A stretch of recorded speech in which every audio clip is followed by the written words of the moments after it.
And over the years has progressed into a fairly large hobby. And all of these reenactors that you'll see on the field today, the cannon crews, the artillery, the cavalry on horseback, the infantry on foot, the medical teams, all of these are volunteers. They come to these events. And most often at the events, they pay a fee to come. It's not a big fee, but it helps offset some of the expenses of porta potties and firewood and insurance and the like. Now I just want to let you know that the Florida Horse Park does not charge the event to use the property, and that's a big advantage. They're very generous, and so if you ever get a chance to thank them for what they do, it would be a nice thing. Go on their Facebook page and tell them what a great time you had here. But you understand that these reenactors come from all over the state of Florida and some out of South Georgia and Alabama, and they come on their own expense. They purchase all of the accoutrements, the leathers and the wool uniforms and the jean cloth uniforms and the fancy red pants and the federal blue, their muskets. The cannons are bought and paid for by the cannon crew. Some of those cannons will be original. Most of them will be full scale. Napoleons all the way down to mountain howitzers. The infantry are using reproduction Enfields in Harper's Ferry and Springfield rifles. Those rifles are 58 and 59 caliber. That's a big old bullet. And they're not shooting bullets, they're just shooting black powder. But these groups are formed up by like interest.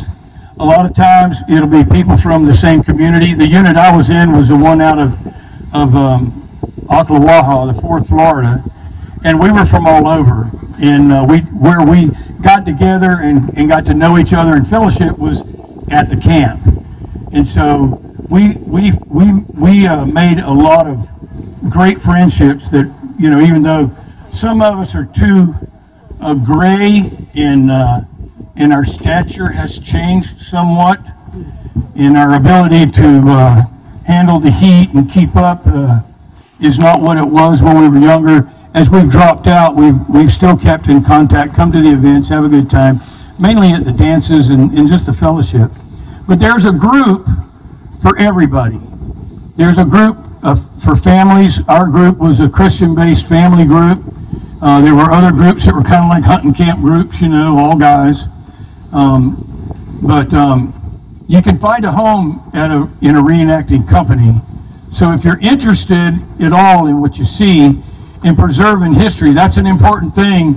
And I think if you talk to any of these reenactors, they'll let you know that the preservation of our Southern tradition and heritage is probably the biggest reason most of them do this, because they would have had descendants that fought on the Confederate side, and some, like my family, I got descendants on both the Confederate and the Federal side. And we know the war's over.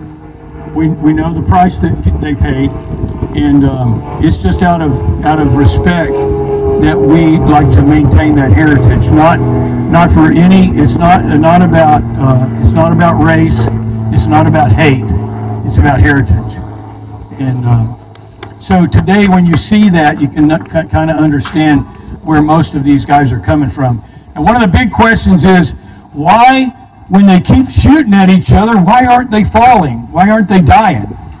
And the answer to that question is, well, this is the first reenactment in the state of Florida for mainstream reenactors since Dade City in February of this year. So there was another one 2 weeks ago in Otter Springs, but they're chomping at the bit, and they didn't pay for their gunpowder and drive, 150 or 200 miles to go out and take a hit on the first volley. So they're going to shoot and shoot and shoot and shoot and shoot until they run out of powder. Then maybe some of them will make a dramatic Hollywood die right in front of you and flip over, moan and groan, and scream and holler for their mama, because most of the Civil War soldiers at that time were young men under 25. There is a medical tent. Surgeon Dan and his great assistant, Miss Shelley, after this battle, they'll be over somewhere. I saw them over in the federal camp, and you should walk that way and stop and watch, because he's going to be lopping off hands and legs and arms and talking about medical procedures during the Civil War. And some of the biggest advancements in medical technology, especially cleanliness, were discovered and developed during the war between the states. And he's a great guy, and he'll have I think he'll have a yellow flag with a big green H, or a medical department. He's got a little cart in his camp, but you can't miss it. You could just go towards the screaming, you know, because when the doc pulls out the saw, they start screaming. So we're going to leave you alone and let this show get in the books. Thank you for coming, and once again, we appreciate you. We do have CDs. If during the battle you feel just the urge to come down and bless us, we have a CD. Our first CD is called What a Mess. Our second CD is called Holy Mess. It's a group of gospel tunes. Our third CD is called Real Mess, because it's just a dancing CD, all instrumental. And on that CD, there's 4 tunes that we recorded in the Crystal River Swamp on primitive instruments. It's very interesting. Our next CD after that was another Fine Mess. That's some sailor tunes. The one after that's called, and don't take me wrong on this, it's called Poop Deck Mess. Now, the poop deck is not what you're thinking.